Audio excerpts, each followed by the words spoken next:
if you find yourself making emotional decisions, oftentimes they're not what's best for you in the long run, because you're only thinking of what you can think of. If you go to somebody like Alan, for instance, who has a logical answer, you're going to be able to make a far better decision.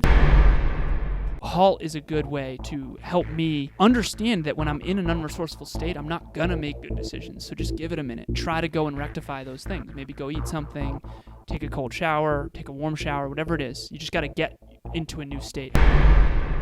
Next Level Nation, welcome back to another, take it easy, very special, as always, weekly live Next Level University podcast for week number 81, Major Causes of Poor Decision Making. Alan and I like to talk about the good decisions we've made throughout our lives, but every single one of those good decisions often has come from bad decision making, and we all have the opportunity to improve our decision making. This is Alan's topic. He came up with it, so I will let him lead the dance. Appreciate it. So I remember when I was very, very young, and if you've listened to the show for a long time, you know this story, but I remember my mom taught me the best lesson I've ever gotten. And here I am, almost 33 years old, and it's still the best lesson I've ever gotten. She said, Alan, aim high and you'll have choices. She said, you can be a CEO or you can be a farmer. I'm going to love you either way, but if you aim high and you're a CEO, you can wake up one day and just decide to be a farmer, but it doesn't necessarily work the other way around. So she taught me to aim high, and I would have choices, and that is true. To this very day, I've got a lot of choices in life. Persons, places, things, and ideas. That's the nouns of our life.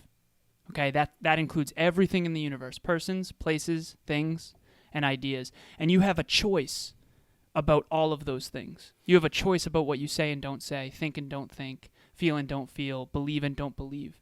And so today is basically, why do we make such bad decisions? I mean, the difference between me at 33 and me at maybe in high school is I make better decisions now. The compound effect of my decisions in fitness or in wealth or in relationships are far better than they used to be. Right? A lot of us wonder why we make so little money early in life. I remember my first job, I made $7.25 an hour as a cart kid and a busboy. And the reason why is because I'm young. You don't really know that much. Again, and you can argue, is he underpaid or is he overpaid or whatever. But the point is that as you get older, you're supposed to get wiser. And what does being wise mean? It means you take your experiences and you learn from them so that you can make better decisions. Main point before we start, there are no perfect decisions. There are just better ones. Everybody does their best. Not everybody betters their best. And Kevin and I are all about bettering our best. We did not always make smart choices, but we're making smarter and smarter and smarter choices every single year, every single day, every month, every quarter, every year. And so that's what this is about. I've told Alan this story, and it's kind of sounds like a scene from a movie. But I got in the car one of these times with my good friend. He was a good friend at the time. And we're driving down the street, and we were just talking, like we were just having small talk. And I was like, so what's up? Like, what do you want to do today? And he's like, oh, honestly, we're actually going to pick somebody up and we're going to go to a fight. And I was like, what do you mean? And he's like, we're going to go pick this kid up and we're going to go fight these kids from the town next to ours. And I was like, I don't really think I want to be part of that. Like, what do you mean? Like, is this a scene from a movie? Like, we're going to go scrap in a schoolyard with some kids? I think that we're often introduced to things that we then make negative decisions on. So I had another friend who I remember, I'll never forget this.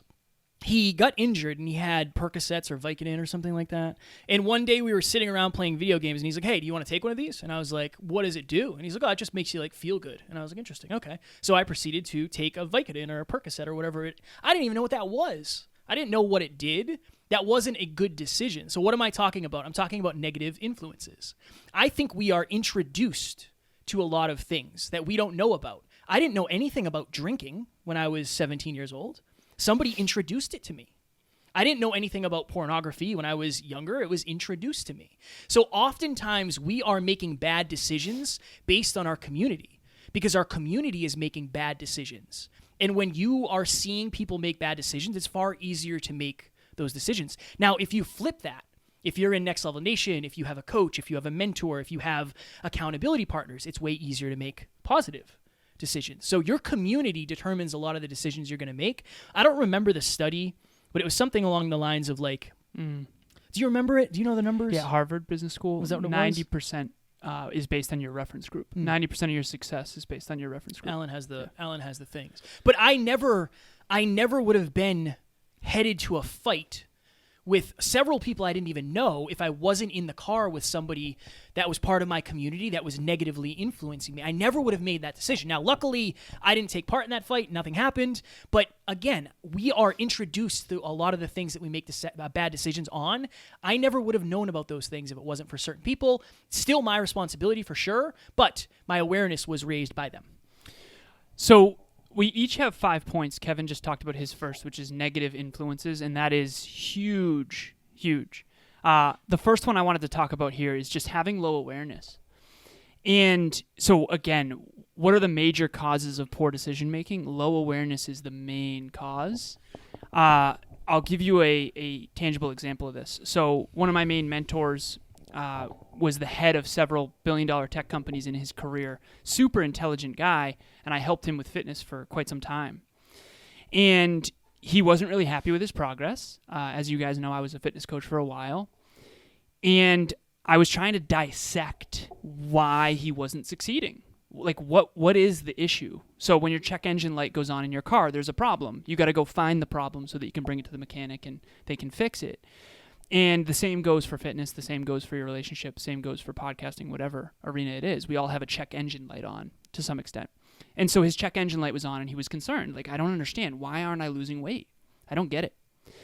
And I dug and I dug and I dug. And I basically started talking about how he really needs to start tracking calories so that he can raise his awareness of what calories are in what foods. And we started going through all this different. I said, I'm going to quiz you. I do this often, actually, with people in fitness. I quiz them. I say, how many calories in a banana? So if I asked Kevin that, he would know. 120. 120. Okay. So how many calories in an apple? Medium-sized apple? I don't really know. Maybe I would say 90. Yeah, exactly. Cool. Good Strong guess. work. I had an apple today. So. Hell yeah. So if you don't know that, you actually can't make good decisions. You have to be aware of what calories are in what foods if weight loss is the goal. So remember, everything is contextual. But I remember he said, Alan, red wine doesn't have a lot of calories. And I said, who told you that? Whoever told you that probably wasn't in shape. I screenshotted Wolfram Alpha. It's like a Google for mathematics. And I actually did it with Siri earlier today. Kevin was in the studio, saw me do this. I screenshotted it and I sent it to him. 212 calories for 9 ounces of red wine. 9 ounces is not that much. 8 ounces is 1 cup. A cup is like that big, right? 212 calories for 9 ounces? Red wine doesn't have a lot of calories? See, and I said this to him, again, fitness coach, for the last 3 years since you heard that misbelief, that misunderstanding, that inaccurate data, you've been making decisions to drink red wine thinking it has low calories. That's one of the reasons you're not losing weight. Okay? That's an example of low awareness.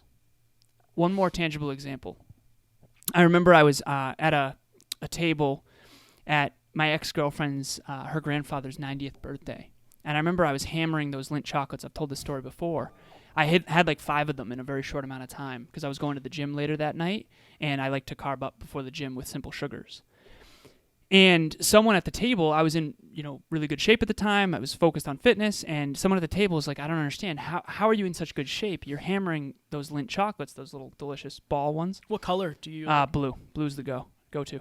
And I was hammering those. I had like 5 of them, and the person at the table was like, I don't understand like how you're in such good shape. Each of those have like 200 calories, right? I remember saying, no, and I, respectfully. And she's like, well, how many calories are there? I'm like, probably like 80. Let's say like 80 or so. And someone at the table during dinner like looked it up, and they Googled it, and it came up with 79 calories. And there was this whole conversation like, how did you know that, Alan? And what I tried to explain was that's the only reason I'm in shape, because I have the awareness to make an effective decision. I didn't just wake up in shape. I used to be very out of shape, in fact. And then I got a mentor whose awareness was very high in fitness, and I learned from them. And then eventually I could make better and better and better and better choices. And so my point is this. You're not going to go up to Steve Jobs, RIP, and ask him what an integrated circuit is, and he's going to be like, what's that? See, he's Steve Jobs. He knows what an integrated circuit is. He's aware. He's aware of how this entire computer works, right? And so if you're going to go build a computer and you have low awareness of how computers work, you're not going to be very successful. And so a lot of us in life are making poor decisions just because we don't have awareness. That's why Kevin and I do what we do. We try to raise people's awareness as much as possible. I remember, and maybe you'll remember this, but I don't think I've ever told this story because I try to give you the least amount of credit possible. That's what I'm playing for. But before Alan and I were business partners and we worked together and we were doing the podcast together, I was still doing the Hyperconscious podcast, I think. And I remember I was sitting at my house. It wasn't a house; it was a duplex in New Hampshire. And I was sitting on the couch, and I remember texting Alan, and I was like, "Hey, man, so I'm in like my credit card's at like $7,500, and I really feel like I should probably pay it off, but I don't know what to do." And I remember you asked, you're like, how much money do you have in the bank? And I was like, I have like $12,000 in the bank. And Alan's like, why haven't you paid it off? And I was like, I don't know. I feel like I need the money. I feel like I just need to have some money. And he said, Kev, you're literally losing like a lot of money just on interest alone. Like you'd be way better off just paying it off. And you have extra $4,000 or $5,000. You're going to be fine. I was making emotional decisions. Alan helped me make a logical decision. So I was making poor decisions based on the fact that I was emotionalizing my money. I went to somebody like Alan, and he gave me full-on logic. Kev, you're spending an extra $60, $70, $80, whatever, $100 a month on interest. Like, you don't need to be doing that. A lot of us are doing that. A lot of us are making our decisions based on our emotions because most people are more emotionally driven. I can think of a bunch of examples, whether it's with clients or with friends, family. If you find yourself making emotional decisions, oftentimes they're not what's best for you in the long run because you're only thinking of what you can think of. If you go to somebody like Alan, for instance, who has a logical answer, you're going to be able to make a far better decision. So I ended up paying off in that moment when we were talking, and again, this was like 4 or 5 years ago at this point. But I remember hitting the button and paying off my credit card. And I was like, oh my God, I feel so good. I never would have done that if it wasn't for Alan telling me to do that. And even recently, I bought a new car recently. And I remember talking to Alan, like emotionally, I was like, I don't know if I want to do it. Like I can fix my other car. It's like, it's not a huge deal. And he's like, Kev, as long as you keep your payments under a certain amount, you're going to be totally fine. So oftentimes somebody will take the emotion out of it for you. They'll help you make a logical decision, and it'll be just way more beneficial for you in the long run. It won't be as negative. It won't be a poor decision. It'll be a more informed decision. That's one of the main benefits of having a coach is they don't have the emotional baggage of your life. So I can study your life and your decisions and your relationships and your business from an outside perspective that's unemotionalized. And so I can look at it objectively from a rational place, and Kevin can as well. And that's the benefit of having a coach. Whereas that's actually kind of why you can't coach yourself in a way, because you're in the picture, so it's hard to see the whole picture when you're in the frame. That's sort of a little saying there. I think another important thing is any part of this, so major causes of poor decision making, I think oftentimes it's ego. I think it's also ego, where there's a lot of people, there's a lot of resources, there's a lot of content out there that's made to help you get better. And if you do not have the ability to lower your ego, I think oftentimes you're making decisions based on not reality, based on arrogance, based on lack of vulnerability, lack of humility. That can be a big jeffing also. 100%. And it's interesting, too, because a lot of times the people who actually know the most are the most inclined to be a student. And sometimes the people who need help the most are the least inclined. And that's usually due to ego. And we should probably go deeper on that, on this. So the second one that I had, again, write these down. Number 1 was negative influences. Number 2 was low awareness. Number 3 was emotional versus logical decisions. So logical being the better decision-making paradigm. Next is shallow thinking. So I wanted to come up with a good example to explain this. And I used one that I think a lot of people can relate to. So let's say someone says a blanket statement. They say, borrowing money is bad. Okay, now, in some cases that's true. But the true statement should be borrowing money is bad if you're not going to invest that money to make more money. So in the example Kevin gave, he had the money in his bank account, $12,000 or whatever, just sitting there doing nothing, making 0.01% or something small. Yeah. And he was paying the credit card company's interest every month. And so in that case, it didn't make sense for him to use the credit card company's money. But let's say he was using that $12,000 in his own business to make way more money, equipment, human resources, softwares that make you automate and delegate more effectively, things like that. See, that might be a good use of borrowing money. So the point is, shallow thinking will make it difficult to make good decisions. Shallow thinking says borrowing money is bad, blanket statement. Okay, well, why does Apple borrow money from investors to reinvest in their company then? Whereas borrowing money is bad if you're not going to use the capital intelligently. So imagine one person borrows $10,000 and spends it on new shoes and a new car and depreciating assets, things that go down in value. Someone else borrows $10,000 and starts a business that generates $100,000 a year. See, one of those is an intelligent use of borrowing money, and one of them is an unintelligent use of borrowing money. Again, decisions. But shallow thinking is basically blanket statements. And this is the interesting thing. A lot of people, I remember early when I was young, I didn't understand the value of philosophy. And I didn't realize how much of like a philosopher I was even as a kid. I remember arguing unconditional love versus conditional love with like my math teacher when I was like 15. But I remember in college, philosophy was an elective, and one of my friends was taking it. I remember asking him, like, what do you think the point is of philosophy? And he tried to explain it to me at the time, but basically this is what philosophy does. So if you're not familiar with Lucius Seneca or Marcus Aurelius or all of the Socrates and stuff like that, the reason why philosophy is so important is because it makes you a deep thinker. We all have been to that party that was shallow topics. Talk about the weather, talk about the Bachelorette, talk about Kim Kardashian, talk about nonsense. I'm just going to say it. That's all nonsense, in my opinion. And we wonder why we make bad decisions when all of our conversations are shallow. They're surface level. See, it's the deep thinkers that make really powerful, effective decision making. Very last thing I'll say on this point. I remember when Tony Robbins talked about this. He said that Eskimos have 12 different types of snow. They have a word for 12 different kinds of snow.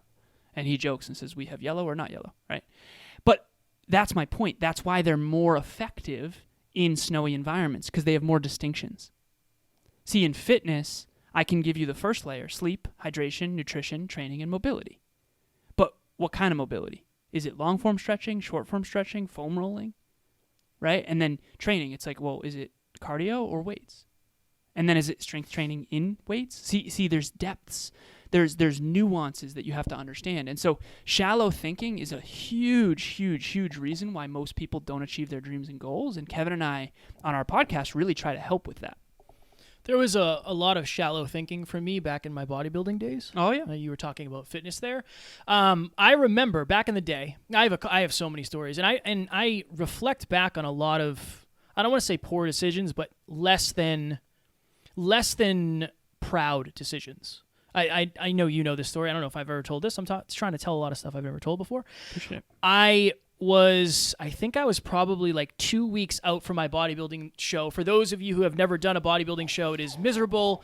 I lost 20 pounds, and I didn't really have that much weight to lose. I was super lean. I was super anxious. I was super depressed. It was just not a good time in my life. But I was making chicken, and every week I would have to cook pounds of chicken. And I think I did it like 3 times a week. And I made this giant thing of chicken. It came out great. And I spun around and I knocked my chicken on the floor, and then I punched a giant dent in my refrigerator. And my girlfriend at the time started crying because she got super scared and thought I was going to hurt her. And I was like, no, I just dropped my chicken. Like, I dropped all my food. I'm very angry. And the reason I did that was because of my state. I made a negative decision, a poor decision based on my physical state, my mental state, my emotional state. Back also when I was bodybuilding, I remember I drove out to, I think it was Western Mass, which was like an hour and 45-minute drive from where I was living. And I drove out there. I got there at like 9 p.m. I had to go to the grocery store. I had to get my food. And I remember walking down the aisles, and I was literally thinking to myself, like, I'm going to quit. Like, I am not going to do this bodybuilding show. Like, the bread looked so good. I just wanted to eat bread. And I wanted to eat rice, and I wanted to eat ice cream. And I just wanted to eat something that tasted good. And I'll never forget how miserable I was walking down the aisles, like picking up Cosmic Brownies, saying like, I'm going to get these. Now, I didn't end up doing it, but that's why people say when you go grocery shopping, make sure you don't do it when you're hungry, because you make poor decisions when you're in that state. If you've ever been unkind to a partner or a loved one, I would check in with your state. Are you tired? Are you anxious? Are you hungry? Are you thirsty? Are you nervous about something coming up? Are you not expressing your truth? Is your state off? I know for me, I can trace back a lot of times where that was the truth. And, for me, it was bodybuilding, but I'm sure there's a bunch of other things that I don't remember. Here is a trick, because that's so important. I've had a temper in the past as well. I remember when I was younger, I also punched a hole in a door. And that was terrible for my wrist, by the way. It was awful. You have those little wrists. That's the problem. And now it's still affecting my shoulder presses. What is up, you guys? My name is Gabby, and I just want to give a huge shout out to Kevin and Alan for the community that they have created and the mission that they are on over at Next Level University. Never in a million years did I think when I started listening to the Hyperconscious podcast 2 years ago that I would be as invested as I am today. But here we are 2 years later. I have done group coaching. I truly look forward to every single episode they drop, all of the things that they're teaching. And I am now doing one-on-one coaching with Alan to help level up in my business. And all I gotta say about these guys across the board is they are true, genuine souls. They mean it when they say they are heart-driven, and they mean it when they say they are no BS. And I think that's probably my favorite part about them. They get rid of the fluff. They give you tactical tips and tricks to help you level up in your life, to help you make strides towards your goals. And they've created a community of like-minded people to lean on each other at every single stage of life. So guys, thank you from the bottom of my heart for the impact that you have made in my life, and I am so very excited to see the impact and the waves that you make from here on out. But anyway, so we've all made mistakes again, and Kevin and I want to be humble in that. We want to be clear. No one's perfect. The goal isn't to be perfect. It's not a thing. But the goal is to be better. And as young men, again, we had tempers at times. Sure. Now, I have a little trick called HALLT. It's an acronym. And it reminds me to, whenever I'm in an unresourceful state, to just take a pause, take a breath. It's HHALLT. If you're out there and you want to write this down, this is powerful. So hungry, horny, angry, lonely, late, or tired. Here's an example. So imagine you're late and you didn't get any sleep the night before. Imagine you're hungry as well. People say hangry. They're angry and hungry. That's an unresourceful state. You're not going to be a good friend or a good intimate partner or a good son or father. You're going to be unresourceful and probably say something you don't mean or do something unintelligent. So HALLT is a good way to help me understand that when I'm in an unresourceful state, I'm not going to make good decisions. So just give it a minute, right? And then try to go and rectify those things. Maybe go eat something, take a cold shower, take a warm shower, whatever it is. You just got to get into a new state. Exercise is another go-to for me, for sure. Whenever I feel angry or frustrated, I love going to the gym. And communicate it, too. I know you do a great job of that. I try to do that with Taryn. I just say, like, hey, I'm super hungry, I'm super tired, I'm very overwhelmed, I'm very uncertain. Communicating that can help you make better decisions because at least you're not being reactive, you're being proactive. So that can be a good way to help as well. Super important.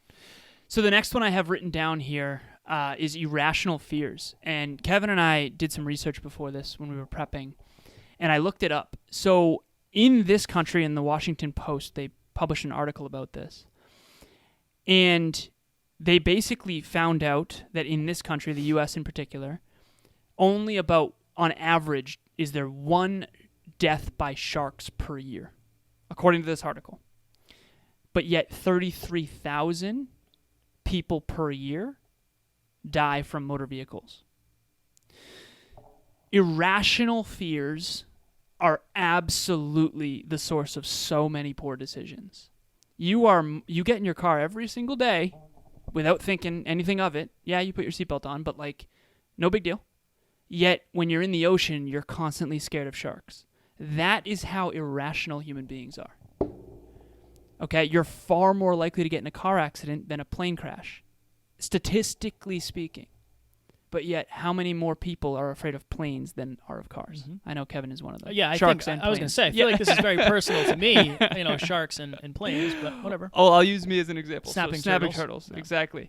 What are your 3 biggest fears? Snapping turtles 3 times. At least a shark can eat you. Yeah. You know what I mean? Jaws was a movie about sharks. No BS. Had a dream last night that I got bitten by a snapping turtle, and I couldn't get out, straight up. Because they have that. Yeah, they got the little snout. Irrational fears. It makes no sense.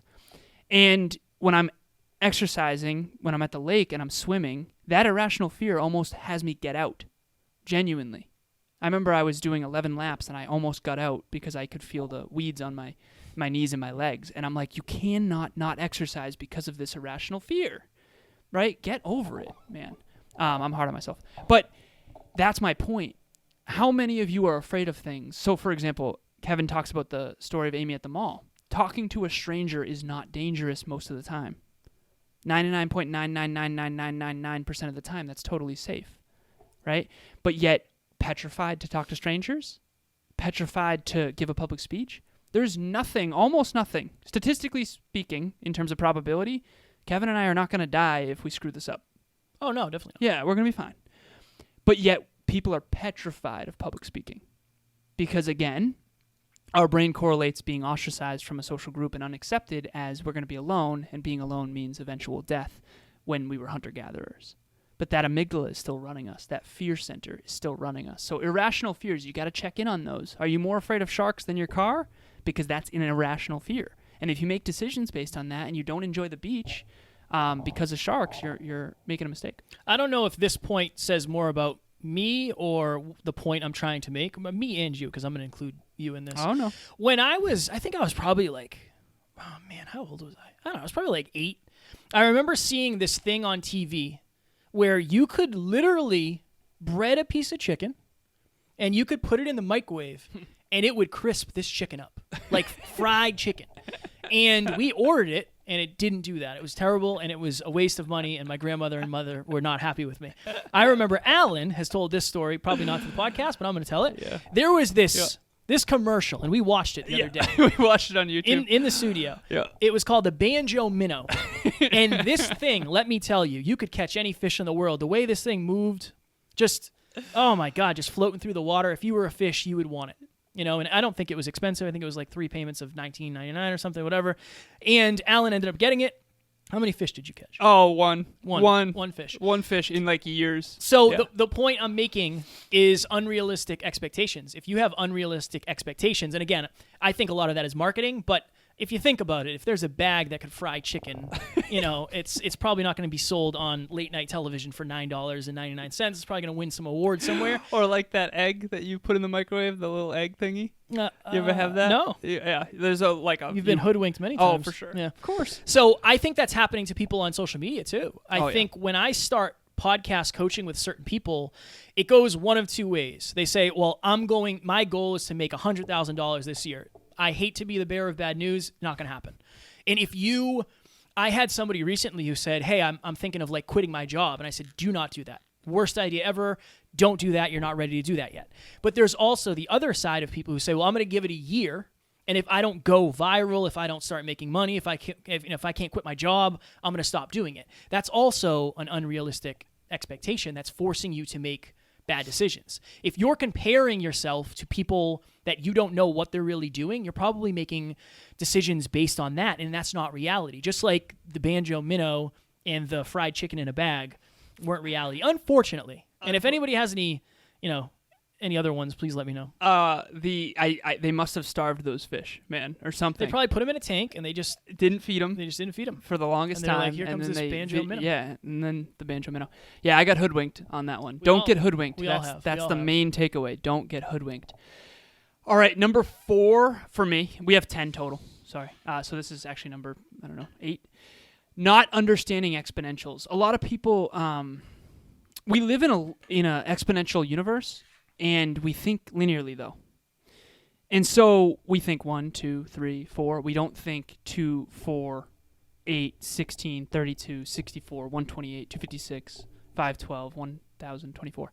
So Kevin and I, if you looked at us a year into this podcast, you would have considered us extremely unsuccessful.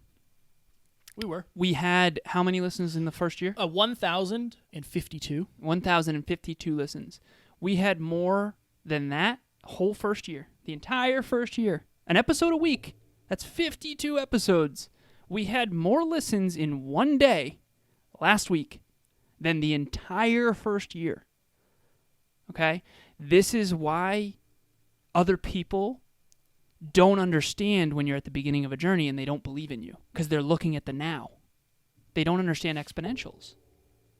They don't understand Taylor Swift playing at a backyard barbecue when no one showed up. They only see her selling out a stadium in Foxborough in front of 60,000 people. 14 years later, right? So short-term thinking and not exponential thinking. So you got to think in exponentials because that's actually how the universe is set up. It's very much set up in exponentials, not linearly. And like book sales, for example. Imagine you read a book and 5 people buy it and read it and love it, and they each tell 2 friends. Okay, that's 5 times 2, 5 times 2, which is 10, plus the original 5 that already know about the book. And then those 10 people tell 2 friends. Now it's 20 plus the 10 plus the 5. It proliferates geometrically. It ripples outward. Like when you drop a stone in the pond, it ripples. The area of that circle exponentially increases. It's very important to understand that when you're making decisions. And this is how people get wealthy, by the way. No one gets wealthy saving $5 a day unless they also invest it and grow it by 1%. And I'll give you one more tangible example. When we pass 600 episodes, I've told this on the podcast before, but it's powerful.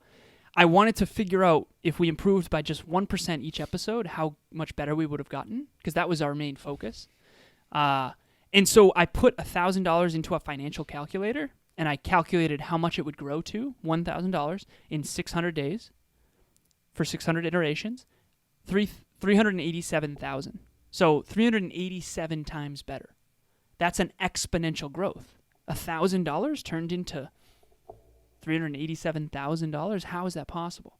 It's small percent increases compounded over time. So just remember, if you're not thinking exponentially, Stephen Kotler wrote a book called Bold. Yes. Yeah, with Peter Diamandis, and we had him on the show, and they talk about exponential entrepreneurs because of the internet. That was a tough one for me. That book was a tough book for me. Bold or? Bold. Bold. Yeah. But that's what they're talking about. They're talking about how you need to think exponentially in this global interconnected world. You know, it's not like you have a gym in your hometown and only the hometown and your surrounding towns is your market. There's 4.66 billion people online. It's hard for us to fathom that. And that's why you got to think that way. Because if you saw us 1 year in, again, you'd think we were very unsuccessful. But little did you know, we were on our way to a lot more success. So, and that doesn't go just for us, but for anybody. Well, I think it's perspective, too. I think another major cause of poor decision-making, I've probably said that 100 times, and I didn't come up with the title, so I have to keep looking around on the whiteboards to find it, is lack of perspective. Like we have, as of today, I think we're on our way to 500,000. I think we have 430,000 or something. If you think of that, Gillette Stadium, the stadium where the New England Patriots play, I think has like 75,000. So imagine filling that up 5 times. Right. Like that's a lot of people. Mm-hmm. That's a lot of people. You might have 40 people that watch your Instagram story. That's more people than were in the classrooms when you were in school, most likely. Literally. Like that's a good amount of people. And that's every day, too. Yeah, right? Perspective. Perspective is super important. Okay, my last point, we only have 5 minutes left. Alan will go, and then we'll do Q&A for 20 minutes. Okay, I woke up this morning at 5:30 a.m., and I don't know about you. I'm sure it's probably the same. I am the best damn lawyer in the world when my alarm goes off because I start thinking, I can just go to the gym tonight, or honestly, I've just been crushing it at the gym. I'm just going to go back to sleep. I'm going to rest a little bit longer. You know what? I'm going to stay up a little bit later. I deserve it. I deserve this meal, whatever it may be. Excuses. Excuses are a huge cause of poor decision-making because you're not living in reality. You're not taking responsibility. I know back in the day, I would see somebody in a very nice car or a very nice house, or somebody purchase something that I wanted to purchase, and I got jealous. And I used to say, must be nice. They got lucky. How could I make a positive, empowering decision if I wasn't willing to live in the truth of maybe that person just worked really, really, really hard for a long time and they earned it? If I was aware of that, I could make different decisions. Oh, I could earn it too, because I'm not going to get lucky. I don't know what that means. So every morning when I wake up, I'm a really good lawyer, and I'm trying to tell myself, hey, you can get another hour, you can get 2 hours. You know, you don't have to go to the gym. You don't have to shower before your coaching call. You can just show up like Alan did today to the studio. And sometimes it wins, honestly. Sometimes it wins. But the less if you can shift this and you can make your excuses win a little bit less, you'll be making more positive decisions, more positive choices, and you will get more positive and better results. And more importantly, you'll have self-worth. True. You'll keeping the promises you make to yourself. You'll value yourself. So it's not even just the results. It's how you feel about yourself. Very last point, because we have 3 minutes. Good timing. I'm going to do a pivot. Quick little pivot. Could go off the rails here. Everybody grab your popcorn. Yeah, because I already mentioned short-term thinking, so I don't want to do that twice. I want to talk about cognitive biases. So Amy audioed me earlier. Hope she doesn't mind me saying this. She won't. She was listening to Jay Shetty's podcast. Jay Shetty and his wife were on there talking about cognitive biases. One in particular called the cost-sunk bias. So for those of you who don't know what the cognitive biases are, look them up. It's basically a survival mechanism of our brain trying to convince us to make irrational choices that are based on survival, not based on logic and rationality, okay? And I'm going to tell a vulnerable story here. So when I was 23, in my early 20s, I was big into math, and I used to count cards at casinos. And I made a lot of money doing this. A lot of money. I made a couple $1,000 whenever I would go. It's more money. I've lost more money than that. But this one time, I was at, not Twin River. Twin River? Twin River is the one in Rhode Island. Yeah, that one. And I lost quite a bit. And I was losing, and I remember I lost $800, which almost never happened to me, and I went back to the ATM for another $800, and then I went back and I lost another like $400. That's the cost-sunk bias. Once you're in the hole, you're so afraid to leave as a loser. You're so afraid to lose and leave, so you just keep sinking money in. Mm-hmm. This is how casinos get people. When you've already lost $500, what's another 100? What's another 100? What's another 100, right? See, casinos are an unintelligent choice, mathematically speaking, unless you're counting cards, in which case you can kind of tip the scales. But even that, not necessarily a good environment to be in, but that's a whole nother conversation. My point is, the cost-sunk bias is, well, I invested 4 years into this, degree to be a lawyer. I have to be a lawyer even though I'm not fulfilled. So then you stay a lawyer unfulfilled the rest of your life, rather than realizing, you know what? I'd rather be a dentist, or I'd rather do real estate. Cost-sunk bias means you've already invested so much. Relationships is a big one. When you've invested a lot into making a relationship work, sometimes the cost-sunk bias takes over, and it doesn't want you to leave, even though it's still not a good relationship. It might be a toxic relationship. So you owe yourself the favor of Googling cognitive biases. If you want, you can reach out to me. There's this one speech in particular by Charlie Munger that he gave at Harvard that's unbelievable. The audio quality is kind of bad, but it's unbelievable. And if you don't know what a cognitive bias is, this will change your life in terms of poor decision making and helping you make more effective decisions than almost anything. There's 25 that Charlie Munger talks about in that speech. There's actually like 120, I think, if you study psychology. I've studied these for years and years and years, genuinely. Emilia does as well. And they've helped me make better decisions. And so that's what I kind of wanted to end with. Last thing really quick, because we have 15 seconds here. One of the points I didn't make about logical versus emotional thinking, oftentimes I have the story of when I was back in a situationship. Logically, I knew that situationship was not going to last. Emotionally, I didn't want to be alone. Emotionally, I didn't want to go find another partner. So that's a whole nother thing of if you're in a relationship and like Alan just mentioned, you've invested a lot of time and you're thinking, well, I've already been here for 4 years. I don't want to. That's a whole nother thing too with logic and emotion. Should we bring? Yeah, should absolutely. we bring Amy in? One more quick point that everyone can relate to super fast. Remember when everyone was buying toilet paper at the beginning of COVID? That's irrational decision making based on the social proof is the name of the bias. When everyone's doing something, you assume it's the right call, even though it really was illogical if you think about it. So anyways,